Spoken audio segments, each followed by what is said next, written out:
Hey, everybody, and welcome to another episode of the Sell More Book Show, episode 615. I'm Brian Cohen from Best Page Forward and the Author Ad Agency, joined by A.K. Duboff, a.k.a. Amy Duboff. And I'm so happy to have such a wonderful, successful sci-fi author here. How are you doing, Amy? Hi, thanks for having me. I'm doing great. Very happy to be here. Good. Yeah, I mean, we go way back because once upon a time, you were one of our amazing author ad agency account managers. And then you went off and became so successful with your Starships of the Ancient series that you had to go off and just go make all the monies, which you should have done. And I'm glad you did. But I missed you. So I wanted to see you again. Tell me just the last year and a half of making this series into kind of your focal point. How has that felt for you? Well, thank you for teaching me to sell more books. That was really a wonderful experience. I very much credit my experience with the author ad agency for teaching me how to be okay with big money spend on advertising. I think that advertising really is key to long-term success in the publishing industry right now. So, and I think without having that background, I would have been too timid doing what I needed to do with making the series work. So it's actually hasn't been quite a year and a half. It's more like 11 months since the release of it. And the February 7th will be the anniversary of the release of book one. And the success of it really did completely catch me by surprise. But what was most interesting to me about this launch is that it didn't launch particularly high. It was, but I'd say, fairly on par with my other releases. I think it just barely cracked the top 5,000, and which is pretty decent for a release of indie mid-lister, but nothing super spectacular, life-changing about that. But what was different about this book than all of the others is that it continued to climb after that. All of the others, it kind of peaks and then just peters off. But this one, I actually reached its peak around week 3. And that was just like, whoa, this is kind of crazy. So it went from that 5,000 up to about 300 in the Kindle store. And then I realized that I had something there. I had set up some basic ads and was throwing some money at it. But when I was seeing conversion like I'd never seen before on my ads, I pretty much just had to talk with my husband of, hey, can I just spend a lot of money and keep this thing going? And he said, yeah, do it. So I just did what I needed to do, and it wanted to spend money. I did it, and I was seeing the conversion on there, so I kept it going. And it was an uncomfortable couple of months there because of the difference between the date that you need to pay for the ads versus the date that you actually get paid for the book sales. But I was very thankful to have the personal support to make that happen. And then I just chased it. And because I was caught so off guard, I then needed to hurry up and get book 2 that I had maybe 10,000 words written in at the time. And but I decided that I never want to be one of those authors that's just doing the monthly book writing and just having that constant grind of needing to just churn. So I just set an expectation. Hey, I'm going to be doing approximately quarterly releases, like, every 3 to 4 months or so, we're going to have a new book, and that's just going to be what it is. And I've been sticking with that. But so I'm currently writing book 4 in that series, and that one will be out in March.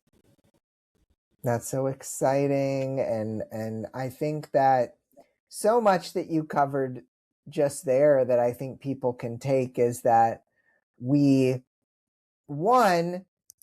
probably if you have something that is profitable, spending a higher percentage of your expenses in general on marketing can be worthwhile. It's not always worthwhile, but it certainly can be. When you have a hit, you'll know, because I think a lot of people are trying to force their books to be a hit, but yours rose. That was your indication. Your books rose after launch. They did not drop. Yep. Yeah. Yeah, I had done the thing for the decade prior in my writing career of I could spend money on ads, but I could never get my conversion rate down to where it should be on there. And then I had the thing that suddenly was converting like that. And we can Yeah. certainly talk about the confluence of factors that I think made that one a hit versus the others. But yeah, I definitely learned there are going to be some books that have a much better recipe for success than others, regardless of how well reviewed something is. It just, some things catch and some things don't. And you just kind of need to accept that at a certain point. And you ran ads for other authors through the agency. You saw this clear as day. If you advertise all of your books evenly, you're doing yourself a disservice, because usually the 80%, the 80-20 rule comes into play, where one of the books, one of the series is going to be the one that makes everything else work out. And for you, that was, that was your wonderful Starship book. And I think that you had other books that you were able to get some profit from, but it wasn't until this one that it was like, oh, better go write book 2, better write it in a hurry, because you wanted to strike while the iron was hot. Exactly. Yeah, so it's definitely, if you find yourself with that hit, chase the hit.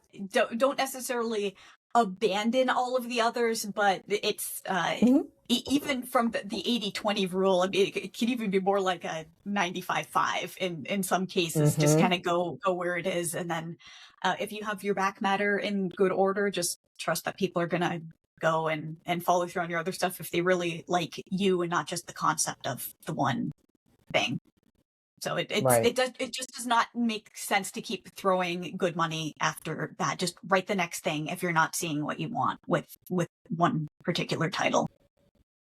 Yeah, no, I 100% agree. 100% agree. And remember, if you like sci-fi, you can go to amyduboff.com and check out her wonderful books. We're going to talk about all sorts of stuff today. But before we get to that, we do have a webinar from Best Page Forward on Thursday at 2 p.m. Eastern Time called 3 Ways to Raise Your Royalties. We'll talk advanced Amazon ads, we'll talk social media growth, and we will talk trying to play like Amy here and writing a story that has a better chance at being a bestseller right off the bat. You can find out more over at the Sell More Books Show website, sellmorebookshow.com. A couple weeks ago, we asked a question. What are you leaving behind in 2026? In a second, Amy, I'll ask you this one too. So what do you want to let go of that's been holding you back? Helen Blanketop said, doom scrolling, which I love. Ann Bennett said, I've spent a lot of time learning the ins and outs of selling direct, but after conversations with other authors, it's become clear that continuing to grow my readership needs to remain my main priority. Yes, you don't want to get too affected by the shiny object syndrome. Randy L. Scott said, my day job finally made it to retirement, Social Security, and more time to write and market. Congrats there, Randy. And Suze Williams said, letting go of perfection. That is a good one. Amy, what are you going to try to let go of this year? I have really been trying to, I think that that just being too much in my head and trying to just make everything perfect on that first draft there. I need to just really prioritize just getting the button chair time and just stop making the excuses for just not having the writing time. Because if I just sit down to do the work, I always get the words done. It's just getting there and actually getting in the chair in front of my keyboard to just do it. So I need to leave behind all of the excuses of not getting in that chair, because I don't really have any. You don't have any. I love that. And I've been in my head a little bit too much the past year as well. Just like getting into the feeling of good things are going to happen is where I'm going. Just deciding that good things get to happen. Yep. And end of sentence. Full stop. Good times Yeah. from here on out. Folks, you can answer the question of the week over at the Sell More Book Show After Party Facebook group or at sellmorebookshow.com. Let's get into, look, I feel like, just like the regular news, sometimes we have negative news stories here. Let's go into a positive one today, which is KU Resurgence. KDP page read payouts are on the rise and have even recently seen some of the highest rates since November 2018, according to Written Word Media, which has kept track of Kindle Unlimited fund size and royalty rates since KU started back in 2014. Quote, every month, Amazon announces the size of the previous month's Kindle Direct Publishing Global Fund, writes Written Word's Clayton Noblet. This is the pot of money that authors whose titles have been available through Kindle Unlimited get paid from, end quote. The Global Fund has grown quite a bit over the years as more Kindle Unlimited readers join the program. Authors with books in KDP Select are paid from this Global Fund based on Kindle Edition normalized pages. Since ebooks don't typically have pages, Amazon uses the KENP formula. I'm going to skip around. The good news to authors in KU is that the KENP payment rate has been on the rise lately. The authors reporting that in December it hit just over 0.0048 cents per page, a 150% increase from December of 2024. In addition, KENP for October of 2025 was 0.005, an actual hay penny, a number which has not been seen since November 2018. If you've been tempted to take your books wide, meaning out of Kindle Unlimited, because of the lower payments over the past few years, it might be worth looking at leaning into it instead. Amy, I was surprised when I saw this. I saw people talking about it in various forums, and I said, Roland, we got to get a source on this. Are you surprised that the KU payout has gone up? I am actually, just given the number of books that are in KU now and the overall crowdedness of that marketplace. I would have expected things to continue going down just because it's getting split. But I don't even really understand enough about the back end of it to know why the math would work out in our favor, but I'm certainly happy that now that I have a book that gets very regular KU borrows and reads, that the rates have gone up. That has definitely been a financial boon for me over the last year. And it's great to see. I have always been a fan of the Kindle Unlimited program. My one huge regret when I launched my very first book back in April of 2015 is I had a friend who convinced me to take it wide, and I wish I had launched in KU initially. I think I would have had potentially a very different looking career if I had done it that way. I'm happy I have the success now. You needed to happen what happened. You needed to happen what happened these last, this last 11 months. And you've got to be so much of a better writer. You got to learn the ropes. I mean, it worked out the way it was supposed to, even if, that 10-year overnight success situation happened. Oh yeah, for sure. I don't have any regrets about my journey in the global sense, but there is definitely that, oh, what if I had just done that? And if ever I have new authors come to me and say, how would you suggest I go about publishing my first book? I always tell them Kindle Unlimited. And unless it's something like a nonfiction memoir or something like that might not really be genre. But especially if you're in sci-fi, romance, any of those really big KU genres, I always probably mystery as well. I always recommend KU just because you get so much benefit from having the borrows count toward your rank, and that is always going to be helping your visibility. And I think a lot of readers are also a lot more likely to give a new author a try if they're just borrowing it rather than having to pay the $5-6 or whatever the purchase price would be. So I'd much rather at this point launch a book at full price in KU than do a wide 99-cent and hope the best. Yeah, I got to agree with you. And we've had some amazing guests on the show who've had such great success with wide or selling off Shopify or using TikTok Shop. And it's not like you can't have a book in Kindle Unlimited and be on TikTok Shop, because TikTok Shop is paperbacks only and hardcovers only. But I mean, generally, to simplify your life, having a book only uploaded to one place where you can watch that one basket is really, really valuable. Now, I could speculate all day long as to why Amazon is doing this, because Amazon decides the amount in the global fund. Could Amazon be putting more money in because so many authors are going wide? That is a question I have. That is something I wonder about, because it could be that there's just fewer books in it because people have been going wide. So as a result, it's led to more pages being available. But I have a feeling that Amazon is making a concerted effort to try to get people back into KDP Select. And maybe this is the way they're doing it. It's certainly a good incentive for anyone who's looking to have a more consistent income there. It was very disheartening over the last few years seeing that rate drop as much as it did. So Right.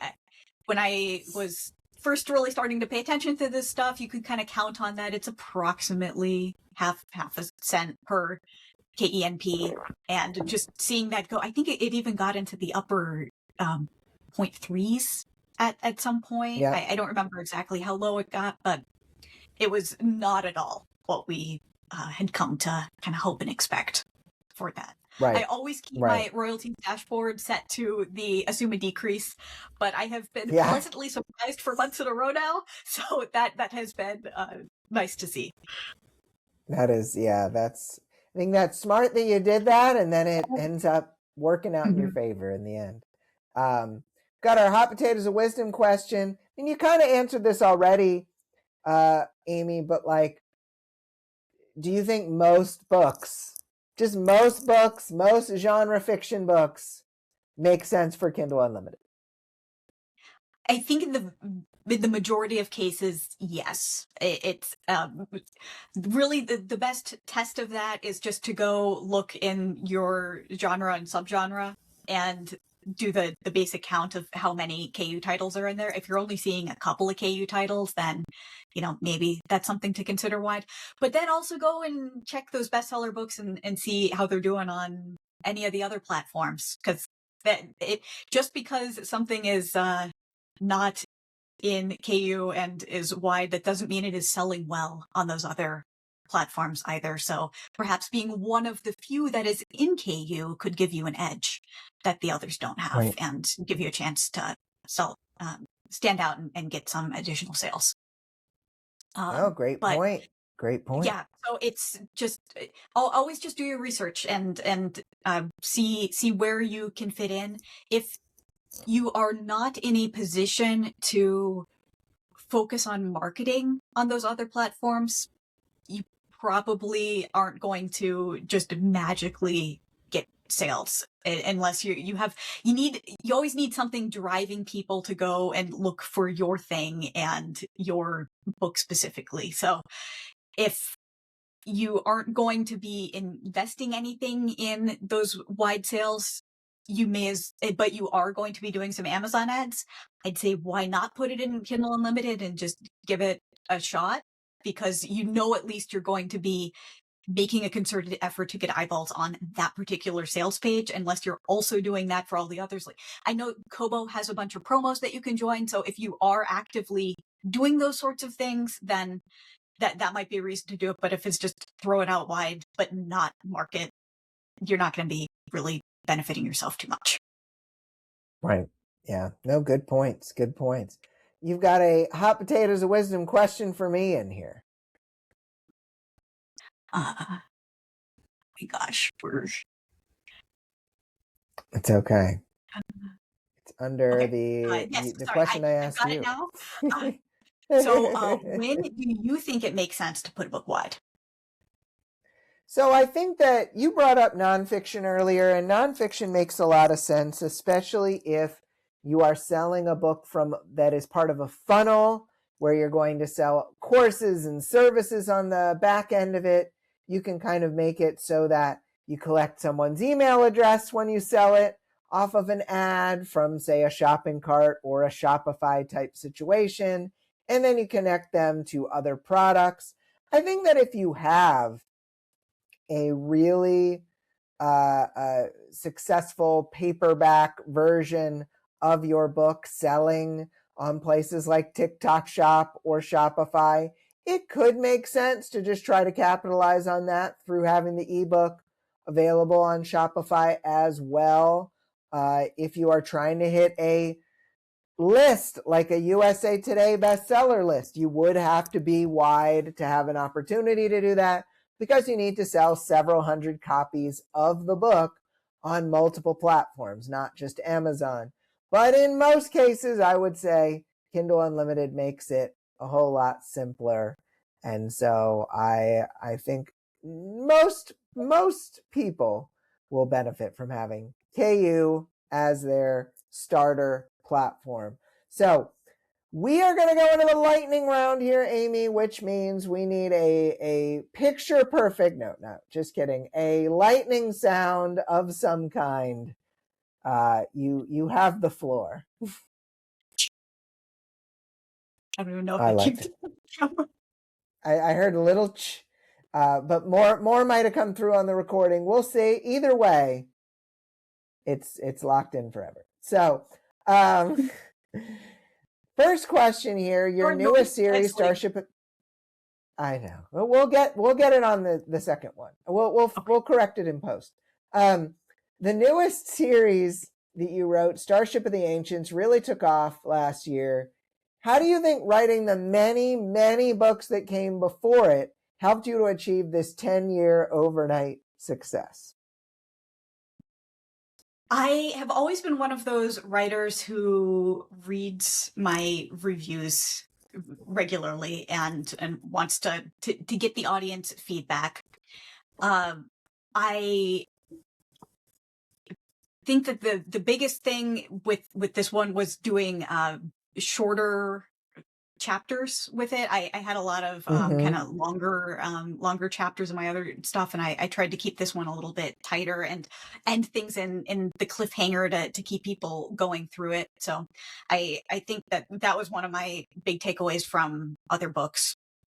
And then just kind of understanding how to do characters and really weave together multiple story arcs. That's one of those things that if you haven't written a bunch of books, it's tough to know how to do well. So I've certainly refined that.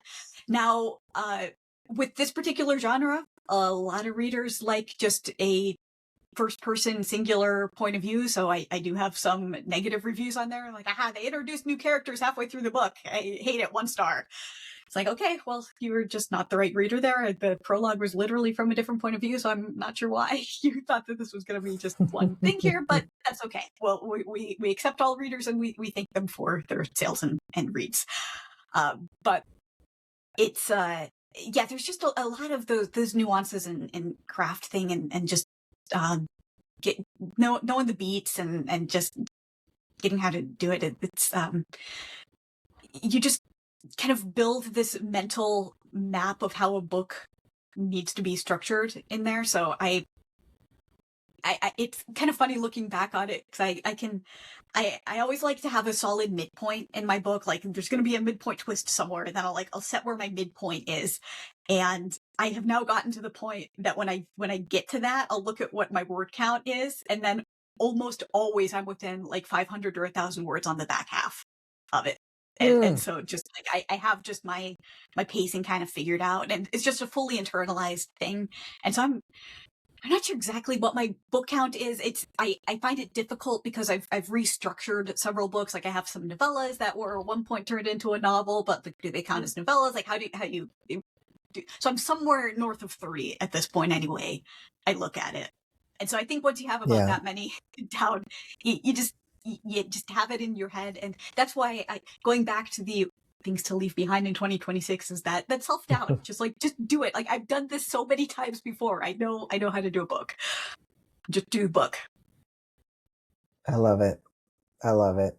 Yeah, that's fantastic. And how cool is it, that midpoint, that internal pacing that you have? That's just, and it's great to recognize that. I think that recognizing that you have this down is a good antidote for that self-doubt as well. Mm-hmm. Yep, for So sure. you've got this.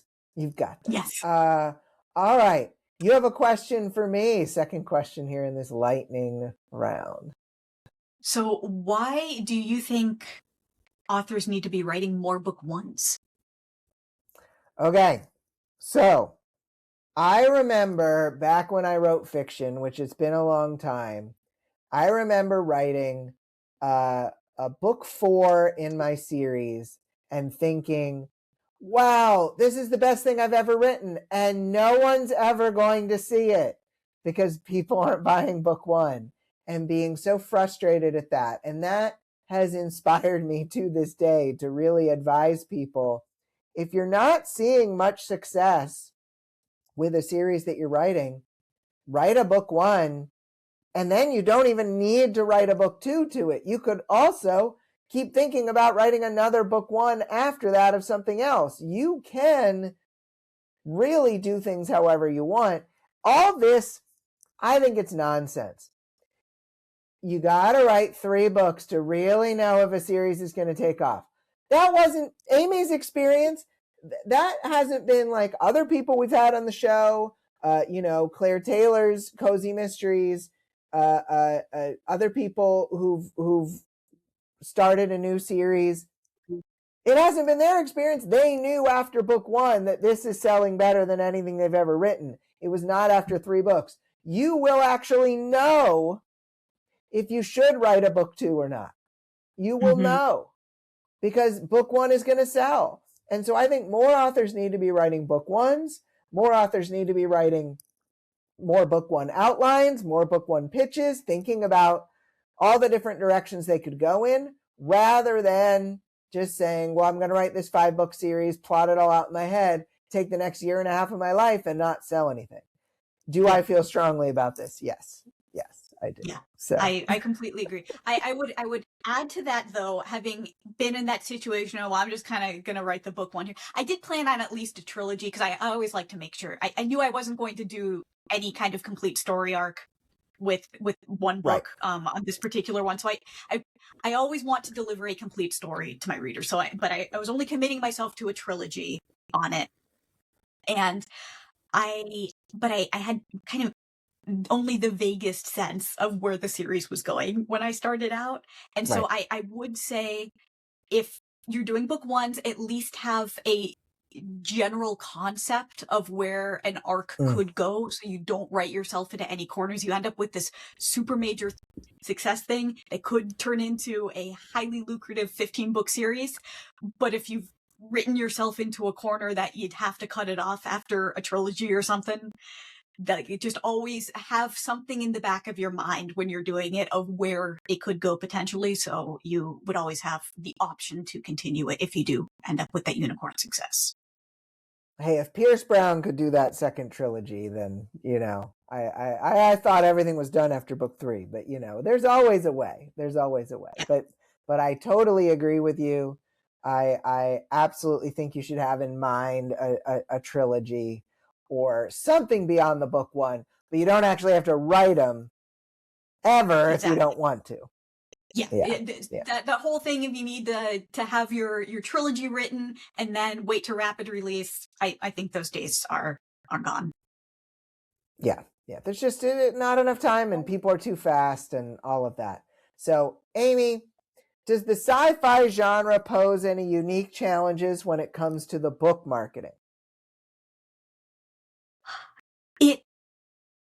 It does, in that there are lots of different flavors of the sci-fi, and each one of them is going to have a slightly different audience, and there's going to be some level of overlap, but not necessarily as much as you think. And that has been one of the big challenges for me. So there's kind of like the men's adventure fiction that's really popular right now. And I certainly leaned more into that than I have in my previous books. And then there's the military sci-fi stuff that is often much more realistic, kind of combat stuff.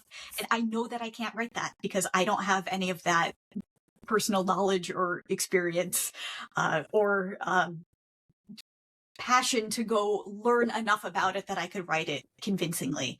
So I just gonna have to understand where your lanes are in there, and don't try to pretend to be something that you're not as a writer. You have to be interested and understand that subgenre that you're writing. And if you're Right. trying to market it to people that really know that genre well and read it constantly, but you're not hitting it, they're gonna know, and they're not gonna take you seriously. So just find that that little niche in there where there are you would want to find a place where there are sales to be had, but there are enough flavors to just find a lane, and don't try to cross promote it. There are a lot of books that are like sci-fi romance that end up on the bestseller list. Like, don't try marketing to those because those are very much their own thing. They're heavily disguised now. They're not necessarily all the naked man chest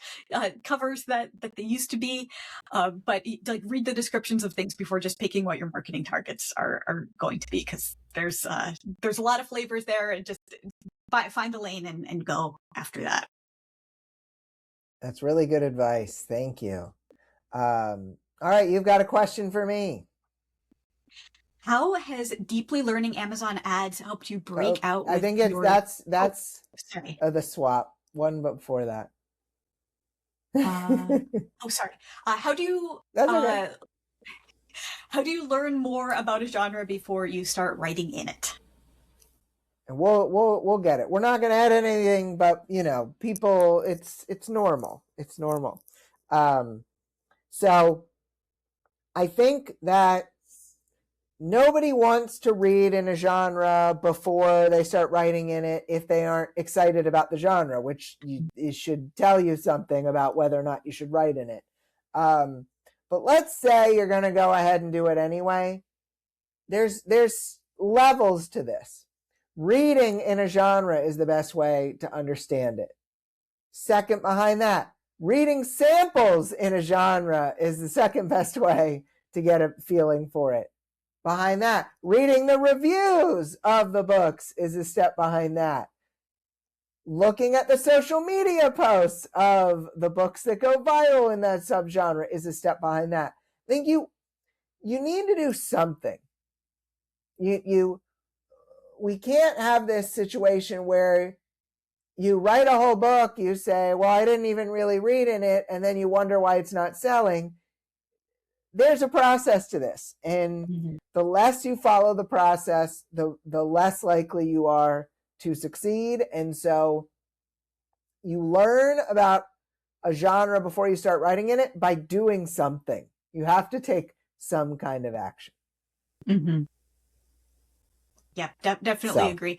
And I think at least reading a couple books in a genre all the way through is pretty critical, because you need to have some expectation of what kind of beats and not even the tropes, but like just any expectations. Like if you were saying, I'm going to go out and write a sweet romance novel, and then the couple didn't end up together at the end, like that's just really not setting yourself up for a success with that one. Like, maybe you should consider writing women's fiction instead, if that's the kind of story that you want to tell. Exactly. I totally agree. And now this question everyone's been waiting for. So how has deeply learning Amazon ads helped you break out with this series? So, as I mentioned at the top of the show, one is being able to just look at the metrics and kind of understand, like, this ad is working versus this ad, and what to lean into. I think also looking at the different ad types and figuring out the right application for each of those, and how to do targeting and negative targeting has been really valuable. And just then at the more granular level, going in and figuring out like which specific keyword I should be giving some more money to versus shutting this one off, or lowering the bid on this one but not shutting it off. And there's just lots of little nuances in there. And Amazon is always changing things. I just, even in the last year, I have noticed so many new settings pop up on the ads, and just kind of I have them more or less set to kind of a set it and forget it. I never forget it, but they've been groomed enough with pruning the various things that I can let them go for days or weeks at a time without really going into new negative targeting, because I've already done that. But those first few months, I was babysitting them multiple times a day. Right. And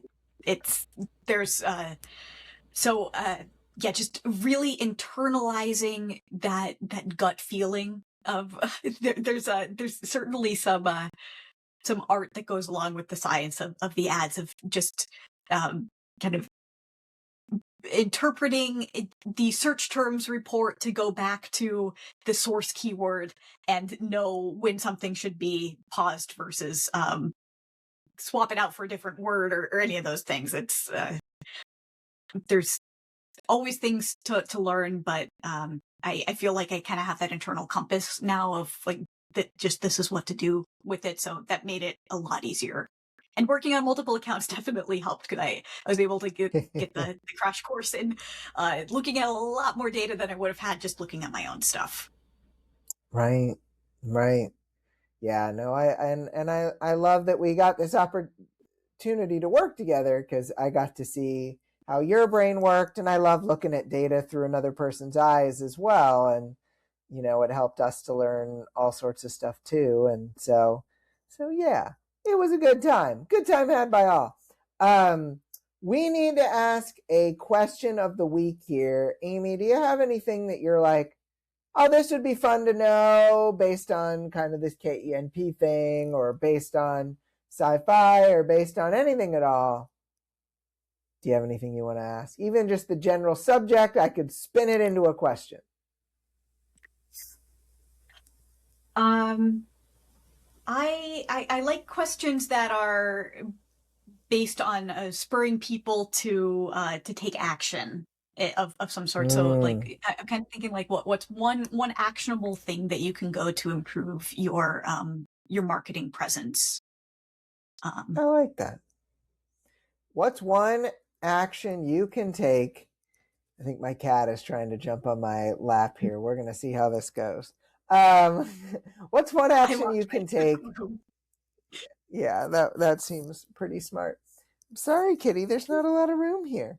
There's a laptop. There's all sorts of stuff. It's one action you can take in the next month to help grow your marketing presence.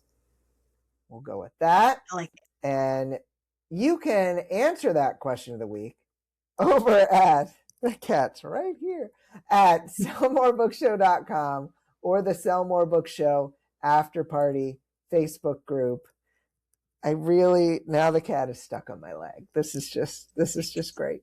But Amy, everyone should go check out your books at amyduboff.com too. It has been a real delight having you on the show, and I appreciate you being here today. Oh, thank you so much for having me. It was wonderful to catch up with you, and it's great to see the ongoing success of the ad agency and all the students in med school. Yeah, thank you. And if you are an author earning over $6,000 a month in royalties, we'd love to run your ads. We would absolutely love to. I mean, there are cats standing by to take your call, who are currently slicing into my leg. I'm sorry you're so stuck, Kitty. I don't know what to do. Let me see if I can help this cat. Poor cat. It's okay. I'll help you. Aw, we got some good cat Foley. Oh. But we would absolutely love to run your ads for you. Just email us with the subject line author ad agency and we can help you out. That's Brian at sellingforauthors.com. But Amy will be back next week as well. So thank you again for listening, everybody. For Amy, I'm Brian. Have a great week of book selling, everybody. And we'll be back next week for episode 616. Bye.